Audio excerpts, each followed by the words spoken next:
let's continue a little bit to focus on renewables. I just read a recent report from International Energy Agency called Renewables 2021. And it says that according to their estimates or prognosis for the future, the next 5 years to 2026, they estimate that the growth in renewables would be an increase of almost 95% of the global power capacity that will come only from renewables, according to their estimate. And this resembles 4,800 gigawatts of installed capacity. And that's just to put that in a context, it's about the same as the total installed capacity we have today from all the fossil energy and nuclear. So, of course, this is an estimate, and this kind of starts with the point that we will grow from this, from the level of today into the future in this exponential growth of renewables. So, but assuming that would happen, where do you see the next 3 to 5 years in terms of growth in this sector, in the renewables? Do you think this is possible? You can also, of course, elaborate on how this would affect the fossil energy market. Well, first, I think it's important to say that the International Energy Agency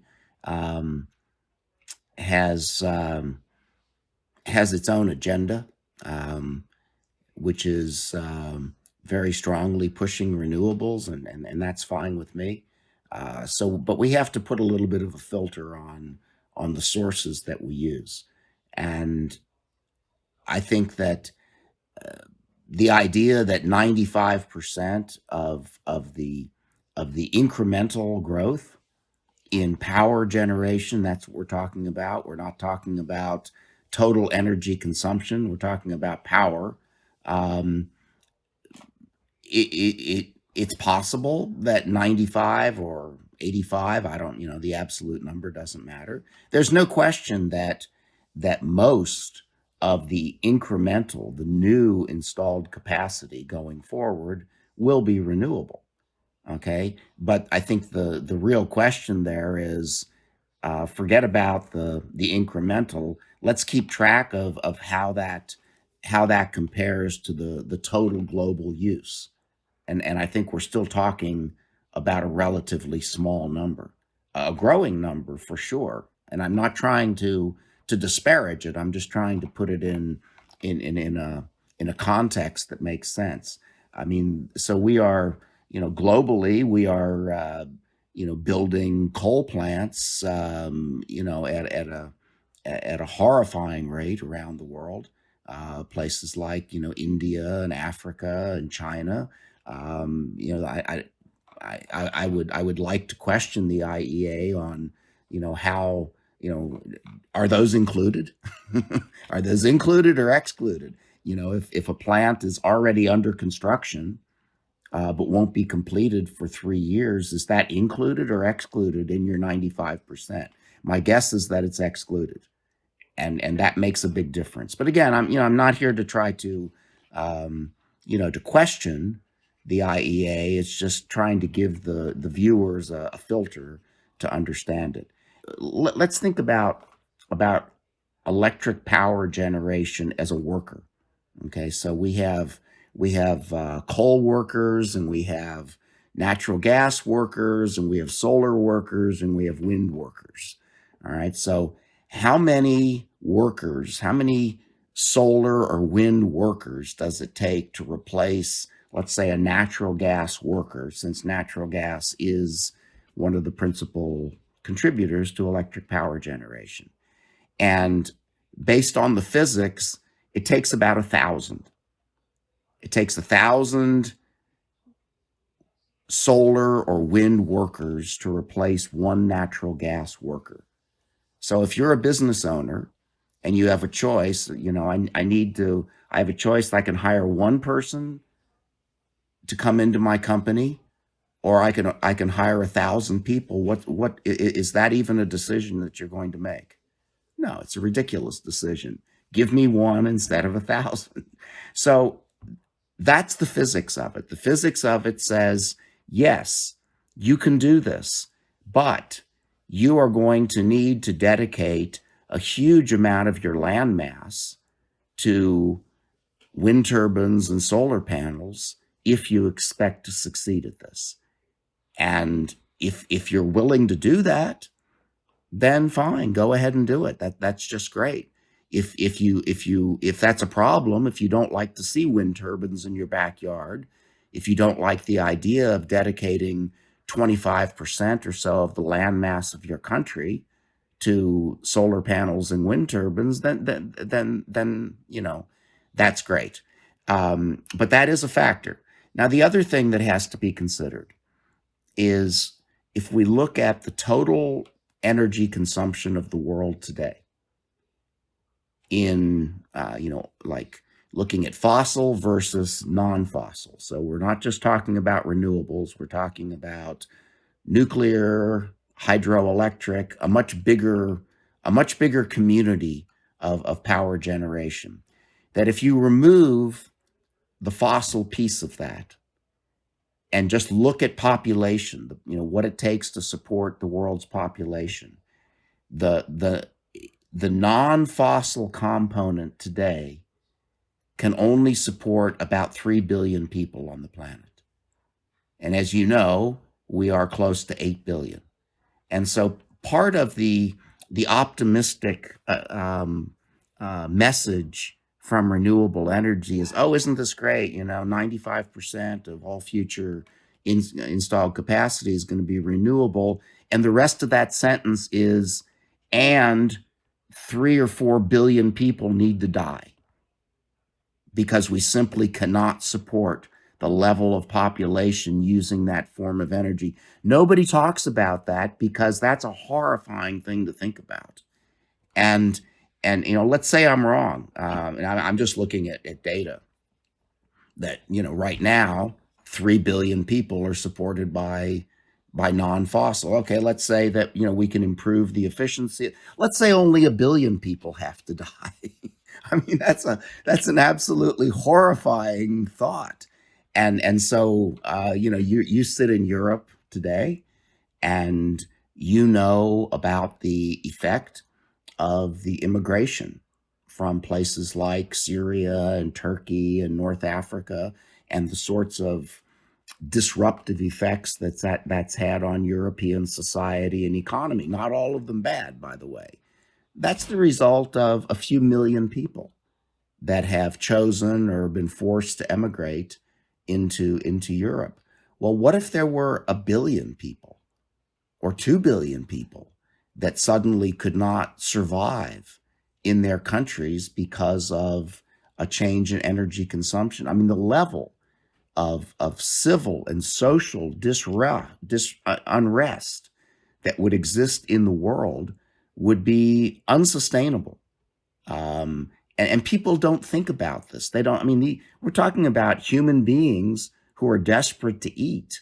They're not going to stay where they are. They're going to go where, if you're comfortable like you and I are in our nice homes in Sweden and the United States, they're going to come here, and that is going to be a hugely disruptive factor. There are going to be wars. If we're talking about the survival or the death of billions of people, people are not going to sit around and just say, oh, well, it's unfortunate, but I guess I'm going to die today. They're going to fight. You mentioned this from an angle of kind of different energy sources that could lead to these kind of events. But we can just see what's happening right now in terms of the climate change with the migrations connected to that. But I would like to kind of switch the question a little bit, because you mentioned in the beginning, I think you're right, physically and so on. Obviously, there's no doubt about it that we can't replace 1,000 workers with 1 worker, or vice versa, as you said. But we need to, regardless of the fossil dependence, we need to change our lifestyle because of the climate as well. I mean, they are connected. So the climate is changing. The planet, as you said, the ecosystem cannot continue like this. We cannot grow in population, and we cannot grow in energy consumption. if we are to stay on one planet. We talk about it often here in Sweden and internationally that we live as we had 4 planets, but we only have one in terms of consumption. So I think you're right in one way, but I would also say that we need to change our lifestyle, and that would also would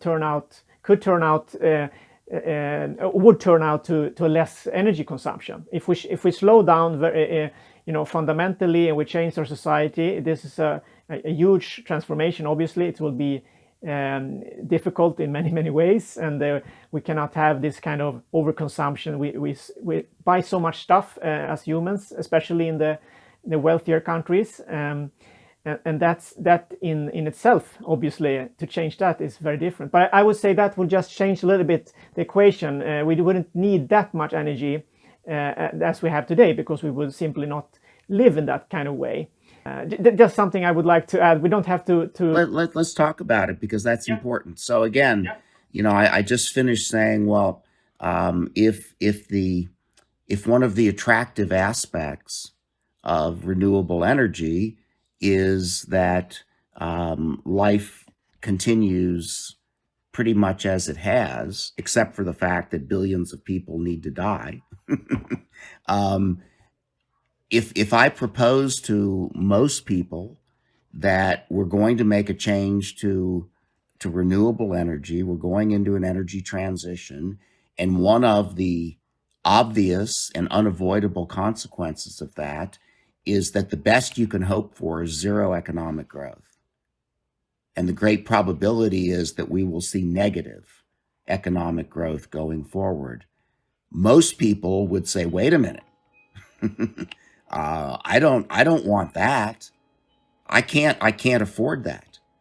I have to have growth.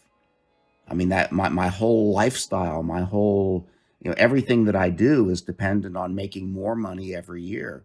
And you're telling me that the best I can hope for is not losing money. And then we have governments. Okay, we are hopefully more than halfway through a pandemic that has cost our collective governments trillions and trillions of dollars. Much of it perhaps spent for very good reason. But debt, currency, requires economic growth, or else currency today it's a note, it's a debt. And if the value of the currency doesn't increase, then the debt cannot be paid. And so zero economic growth or negative economic growth probably implies an economic collapse, a collapse of the global monetary system, which is unacceptable to governments and to citizens. So, when you say we need to make a change, I agree 100%. But human beings are not going to consciously make a change that results in them being poorer and results potentially in the collapse of their financial system. Here in Sweden, we talk a lot about a circular economy, that we have to kind of work towards a more circular economy, that it's both beneficial for the companies, that they make use of all the materials, they don't waste them and so on. I was going to mention it, but I can talk about a little bit here in Sweden, where the 2 biggest mining companies and steel companies have started a project that will produce fossil-free steel using hydrogen. And hydrogen will then be used from hydropower and other renewables, from hydropower electricity. So the whole kind of the flow will be renewable behind it. So the electricity will be renewable, and the hydrogen will then be used to be able to make the steel and so on. But I agree that this is just a kind of a small example, and it's a pioneering work and so on. And I agree that the economical system as it is today, if we just would turn off the switch, so to speak, and go to renewable over one night, these kind of changes you're talking about, collapse and so on, of the financial system would definitely could happen. So I mean that we have to make this transition as fast as possible, but at the same time changing the whole economic system towards more circular flow and of resources and so on, to step by step kind of changing it. But this is Well, let's think about that for just a second, though, Yeah. Johan. That a circular economy, which implies reusing more things, which is good, also implies needing fewer new things. Okay, which inevitably leads to a reduction in manufacturing and commerce and economic activity. So the circular economy is a great idea. It makes perfect sense. It's rational, but it also goes back to the point that a circular economy has at best a zero economic growth and probably a negative economic growth, and we have to accept the consequences of the circular economy. And most people think that the circular economy is a great idea because life continues just as we're used to it and doesn't involve any sacrifice, and that's simply nonsense. The other thing that's nonsense is that we can decouple energy consumption from economic growth. It's absolute nonsense. And I say it's nonsense not because I disagree with it. It's simply because empirical information says that economic growth has a one-to-one correlation with energy consumption. Yeah. Now, if that can somehow change in the future, then that's a great thing. But there's absolutely no evidence to date that is the case. The final point I want to make is that there is such a thing that is called the fossil supply chain to renewables. Renewable energy production requires that we have raw materials. And those raw materials include various minerals. They include steel. They include plastic. I mean, those giant wind turbines that you observe when you drive around the countryside, in any developed country, they're made of plastic. Where does plastic come from? It comes from oil or natural gas. Okay, there's a lot of steel, a lot of metal that is required to build the wind turbine towers, to construct the solar panels. Where does the steel come from? It comes from iron. Iron has to be mined. How is it mined? It's mined with equipment that runs on diesel. All right, we mine these materials and we have to ship them. All right, the global shipping industry is responsible for 80% of world commerce, and it all runs on diesel. And then we go to a factory someplace and we manufacture our solar panels or the diodes or the semiconductors, and that's all done with electricity. And today, more than half, depending on where you are, is generated by coal or natural gas. We have a product, we have to send it to market. How do we do that? We put it on a ship. We use diesel. The ship arrives in a port and it's picked up by trucks. The trucks run on diesel. We take the solar panel, we take the wind turbine someplace to be installed. How do we install it? Diesel. We have earth moving equipment. And so the idea, that of the extinction people, that we just need to stop fossil energy today or sooner, means that we also stop all of the components and the manufacture, the transport and distribution of all renewable equipment.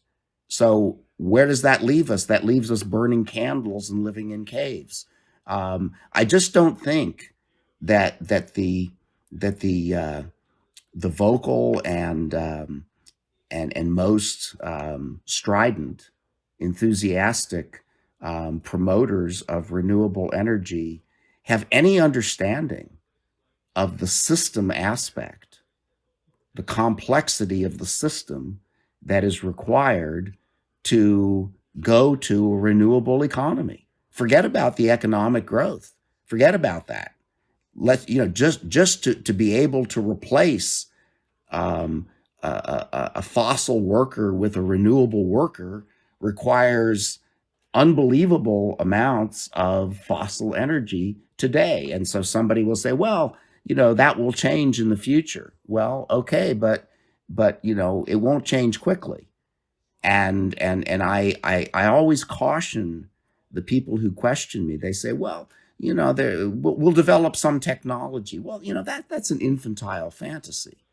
I mean, if it doesn't exist today and nobody knows how to do it, then it's kind of silly to talk about something that is currently non-existent as saving us in the future. That's like saying, well, when we ruin this planet, we'll just move to another one. Oh, well, that's a really good idea. Much about this, Arthur, but I agree that I mean, just to be clear here, I would not. I'm not promoting, just turning off all the coal power plants or anything. I'm just saying we need to make the push, and when we talk about innovations, I mean, I'm an investor. I invest in companies in renewables, and what I always look for is people that are pioneers that look into the future. They address a problem that they want to solve in the renewable sector. Like, for example, this truck behind us, Einride, that's developing a cabinless electric heavy truck. Just a few years ago, people said that the big manufacturers, truck manufacturers, they said to the CEO of this company, Robert Falk, and so on, that this was impossible. You can't make this, and there's technically impossible to make the truck, and so on, and the battery will be too heavy, and so on and so on. Now, a couple of years later, they have proven everyone wrong, and they are just launched in the US, and you probably will see them in a not too long future. But of course, an innovation in terms of technology is a different thing than an energy resource. And that's kind of, I think, your core point here, that all the innovation we've had today in the 75 years going back or even longer has been built on the fossil fuel consumption going up. So it has enabled this, we have to be frank, this technical innovation that we have is based on increased use of energy, which has been fossil fuels. So I think you have a very important point that it's naive to say that we can just turn off the switch and go total renewable and so on. I'm just saying we need to push for it like we do with innovation.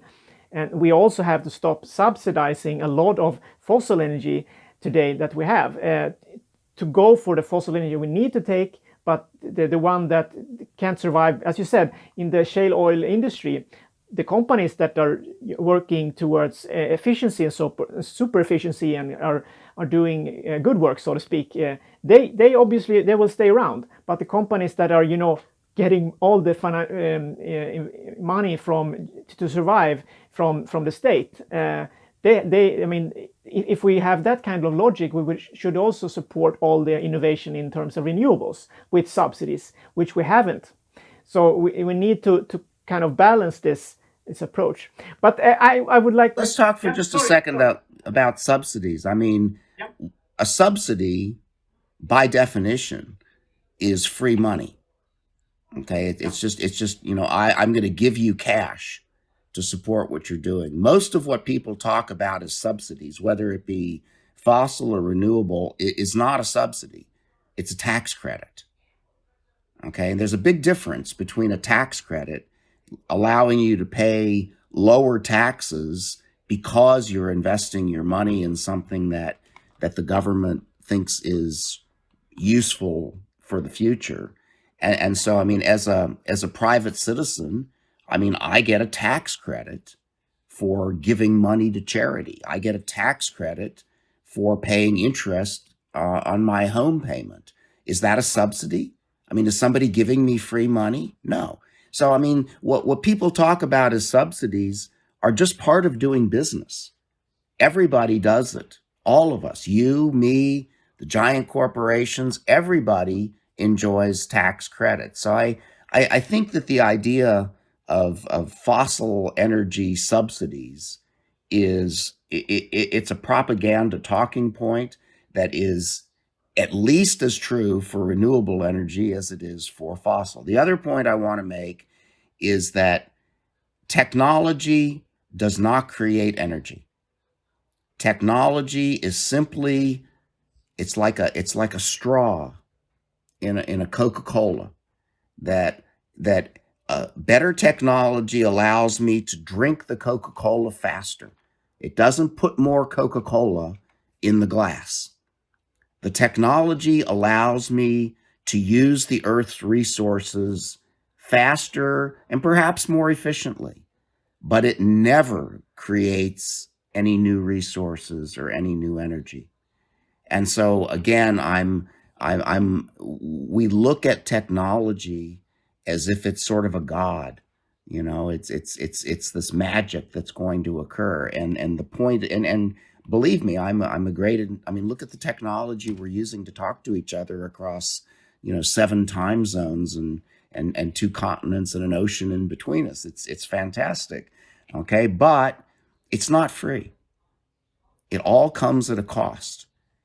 And if we are simply using technology to maintain the same level of degradation of the Earth's ecosystem, then we are not doing what is right for us. We'll see if climate change will be able to push us this way or other innovations. But I totally agree. I understand your perspective, and in many ways I agree. But we could talk more about this. But I would like to turn to something else before we finish and talk about the energy crisis, because it's very important. Now we have covered a lot of different aspects of the fossil energy industry versus the renewables, and your perspectives on this, which has been really interesting to hear.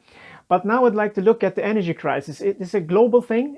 We can talk about it from your perspective in the US and Europe, but primarily, just to mention, I mean, since June, the global prices of natural gas has tripled.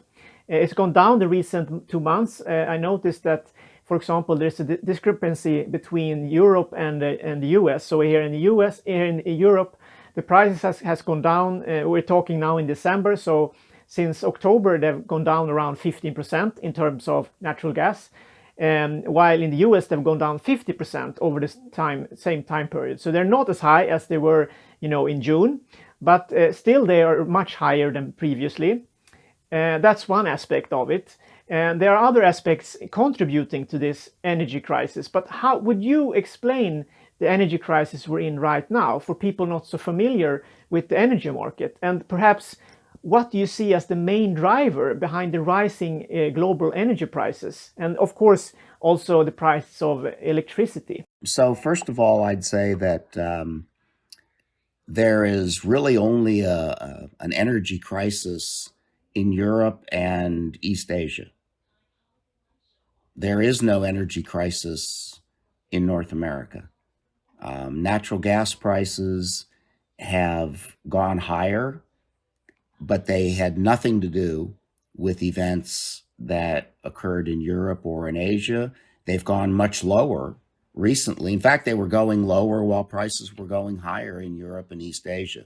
So having said that, it's not a global crisis, although it seems like it, because that's what the press calls it. More people click on a global crisis than they do a crisis in Europe.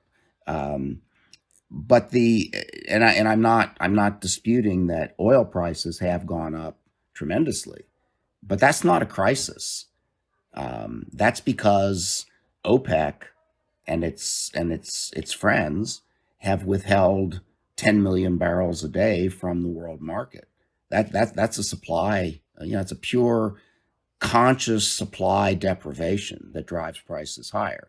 I'm not saying it's right or it's wrong. That's what has driven oil prices higher. As far as Europe's energy crisis, there are many reasons for it, but the principal reason is terrible policy, absolutely irresponsible policy. Europe has gotten so over enthusiastic about the potential of renewable energy that it has essentially stopped not only investing in oil and gas, but is closing. I mean, the Groningen field in off of the Netherlands, they're closing a field. We don't need that natural gas anymore. I mean, it's still producing 1 billion cubic feet of gas a day. It is declining. We don't need it anymore. We've got wind, we've got solar. In the UK, the last natural gas storage facility was closed in 2019. We don't need it anymore. I mean, how ridiculous is that? This idea that we're so far into an energy transition We just don't need anything other than renewable energy. And so we have a situation in which there were complications. Russia didn't export as much gas as it ordinarily did or does. We can, be suspicious that Russia's doing it for its own purposes, and maybe that's true, but there are other explanations as well. Russia doesn't have as much natural gas as it needs for its internal purposes.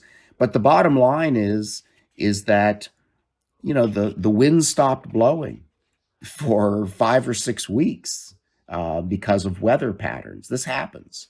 I mean, weather is weather, and wind requires wind. Wind energy requires wind, and it didn't happen. And we can we can graph these tendencies. I've done it here in Texas because we had an energy crisis last winter, and before the cold weather ever got here, the wind generation stopped for 3 weeks. Well, 25% of the electric power in Texas is wind, and so we had to increase our generation of coal and natural gas to try to compensate, and it wasn't enough. So these are policy decisions. When we favor, for tax reasons, for subsidy reasons, if you will, we favor renewable energy in the United States. When the wind is blowing and the sun is shining, then the power generators that use coal and natural gas, they have to shut down. They have to turn down their plants so that we can accept all this renewable energy. That costs money. It doesn't take, we don't just instantly turn them on and they're running at 100% when the wind stops blowing and the sun stops shining. So I would say that certainly renewable energy is not 100% responsible for the European energy crisis, but it is a major factor. Now, in Asia, for reasons that I cannot comprehend, China decided to stop buying coal from Australia, which was its principal supplier. And it thought, well, we can get coal from Indonesia, or we can get coal from, Brazil or something like that. And for a little while it worked, but then there were weather problems in Indonesia, too much rain, there was COVID, and suddenly China had cut itself off from its principal supplier of coal, and its substitute suppliers couldn't deliver. Okay, so now China has an energy crisis. China doesn't produce very much natural gas. And so right now, Europe and China and other places in Asia are competing for the same liquefied natural gas cargoes that a place like France or Italy or the UK says, hey, we want to buy a cargo of liquefied natural gas from Qatar or the United States. And they say, great, we'll do it. And then all of a sudden, China or Korea says, hey, we'll pay twice as much as those guys. Okay, well, they change course.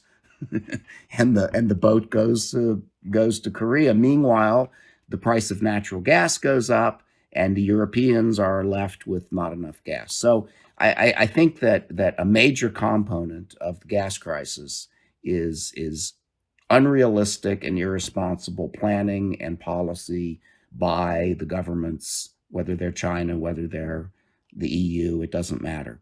And again, that's not a criticism, that's a fact. It's interesting. You talk about natural gas in Europe and so on, and I know that Russia they decreased their export, claiming that they needed to have the reserves for the winter storage, and they didn't have enough, so they decreased the export to Europe, and you mentioned that. But another factor is that in the Nordic countries, including Sweden, we've been increasingly integrated our own energy system with Europe. So we're now exporting more to, for example, Germany and Denmark and Finland and Latvia and so on.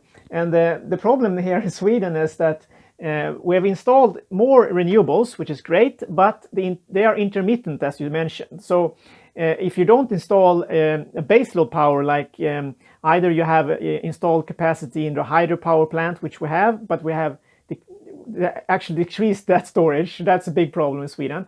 And we have closed reactors, both here in Sweden, nuclear reactors, and in Germany at the same time. So windy days, it's been great. We have an oversupply of energy, and other days, as you mentioned, several weeks, actually 3-4 weeks now in at least 3 weeks here in Europe, there has been no wind basically.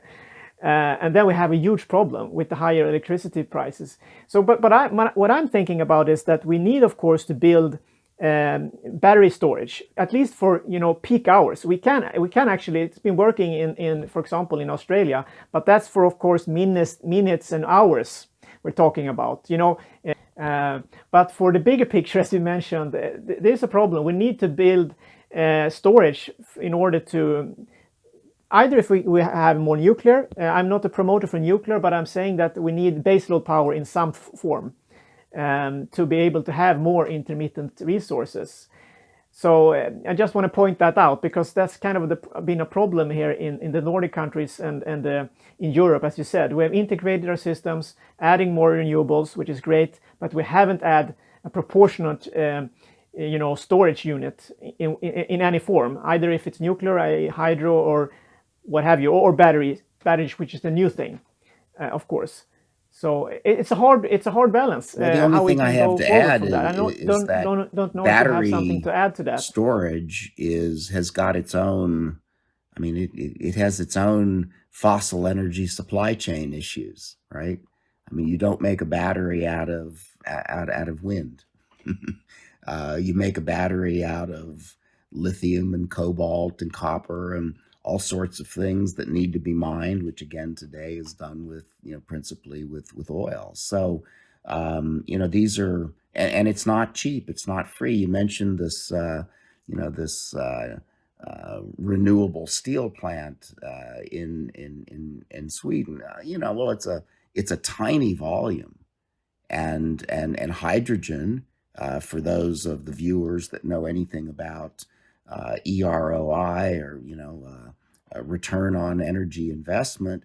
I mean, green hydrogen is just the worst. I mean, it takes 15 units of input to get one unit out, and so everybody thinks hydrogen is such a great idea. Well, it's a great idea, except it's a great source of energy, except that it's completely non-commercial and it's hugely energy inefficient. So can we do it? Yeah, we can do it. That's great. Is it sustainable? It might be sustainable for you as an investor, your little, arc electric smelting that's run on hydrogen. I hope it makes you a fortune, but it's not a model that applies generally to making steel. I mean, steel requires a lot of heat, and most of that heat comes from coal. I hate to say it. I mean, we don't have a good substitute for coal, and these are just facts. These are, this is the reality that we have to address, and the Extinction Rebellion people, they are energy blind. They have no idea of what I'm talking about. It's actually in Sweden, they are working on this, that you have when you have heat that's coming out from factories. We have major industries in Sweden for the steel and so on. They are talking about making use of that, as you said, heat, to turn it into hydrogen. And then, of course, in Sweden we have the advantage of having hydropower for our power generation, and also nuclear. But that, of course, as you say, on the global scale, global picture, it is primarily coal plants and so on. So it's a different story in Sweden. But we have to be honest here and say that in Sweden, and it's not that tiny actually, they're doubling this, they're doing a blueprint of this project in Spain. So these two companies in Sweden are going to use solar energy in Spain and build a fossil-free plant there as well. So and they are actually quite big, these companies. They're two of Sweden's biggest companies. So, but on a global scale, which I think you're alluding to, they are of course tiny. So I'm just mentioning that for people interested in this project, but because I think it's still interesting to see how this goes. But I know we have talked a lot, so I'm trying to wrap this up. But just one question I would like to at least add, because we haven't touched on that, and it's of course the price on carbon, which is a hot topic for a lot of people. People talk about that as maybe a way forward to sort of push for other innovation and sort of leveling the play field if we can introduce this on a global scale, which of course you can question. But I would like to hear your thoughts on what do you think on a global price on carbon, assuming that it can be introduced in a fair way. Could it be a way to push for renewables, or push fossil companies to go into renewables? Because I'm not saying we're going to just make all the fossil companies go bankrupt. I want them, of course, to make a change themselves. But how do you see we can go forward? It's a big question, I know, but what are your thoughts on this? My thoughts are simply that if you don't make it economically painful to use less carbon, it's not going to happen. We can debate about whether a carbon tax is the right way to do it or not. If a carbon tax doesn't result in using less carbon, if it just means I have to pay for it, and I can trade there are lots of important ecosystem and ethical issues around being able to continue to consume carbon as long as I pay for it or trade it on a market. But that notwithstanding, unless we impose some kind of economic pain on using oil and gas and coal, people they can't stop using it. And it's not because we're stupid, and it's not because we're greedy. All life is based on something called the maximum power principle, which says that people, animals, everything, plants, everything on Earth self-organizes around being able to consume the most amount of energy that is available to it. That growth is not some reflection of human greed. It's a genetic imperative that all life is, for reasons metaphysical reasons that we're not going to talk about today, the coding of life is growth, and the currency of evolution is population, and species grow and increase their populations until they encounter a crisis, and they either adapt or they become extinct. That's just the history of life on planet Earth. And to expect humans to consciously change our genetic coding towards growth and population increase is absurd. It's just not going to happen. And so the only way that humans will change their behavior is to make the choice painful. Again, we're back to, would you prefer to die or to have zero economic growth? Well, if those are my choices, I'll take zero economic growth any day of the week. But if my choice is zero economic growth versus what I'm used to now, forget it. So I think that's where I stand on that question. That I think we have to do things like carbon taxes. I'm not sure that's the right answer, but and I, even though I disagreed a little bit with your subsidy argument, I see the logic in things like untax. I'm not sure subsidy is the right approach to it, but one way or another, we need to make it more costly to consume the kind of energy that's destroying. Really good ending note. We have talked a lot, Arthur, and I think we could talk for hours. But if there's anything more you want to add, otherwise we can wrap this up. I really enjoy this conversation, Arthur. I think it's good that we disagree, because it's only with this kind of we're not disagreeing that much, but it's the way we have to work forward. If we can't talk about it and be candid and transparent as you are, very clear about our dependence on fossil fuels, which I totally agree with. There's nothing to debate there, but it's just the way forward. I'm sort of kind of looking at different perspectives, how we can go forward without, of course, crashing both either our financial system or the planet. We have kind of it's the dilemma of our time, obviously. How can we have a good, healthy life at the same time as we have a healthy planet? we have to change, obviously, but how do we change in a way that can be acceptable and can happen as soon as possible? That's kind of my thoughts on this. But of course, so if is it anything more you would like to add? You can find me on Twitter. It's at aeberman12. I have a website, artberman.com, which has a lot of free content. And so if you're interested in understanding the details and the background behind many of my opinions that I've expressed today, I assure you that they are based on information. They're based on data. It doesn't mean that they're right, but they're not simply fabrications based on my personal biases and preferences. So I encourage you to follow me and listen to the kind of conversation and debates that I have on Twitter with all sorts of people, many of them from Europe. Many of them I disagree with, and they disagree with me. But we have fascinating disagreements. So yes, and I was going to say that, but it's good that you brought it up. So I really encourage people to follow you on Twitter and also your homepage. I'll put on the links below for the video, under the video, and yeah, you have a lot of interesting perspectives. And also, I don't know if you're going to be on Macro Voices, but there are a lot of interviews there as well. So I can put some links to Macro Voices, a really good podcast in general. I really like it as well. But thank you so much, Art Berman. I really enjoyed this conversation. Likewise, thank you, Johan. All the best. I hope you enjoyed today's episode as much as I did.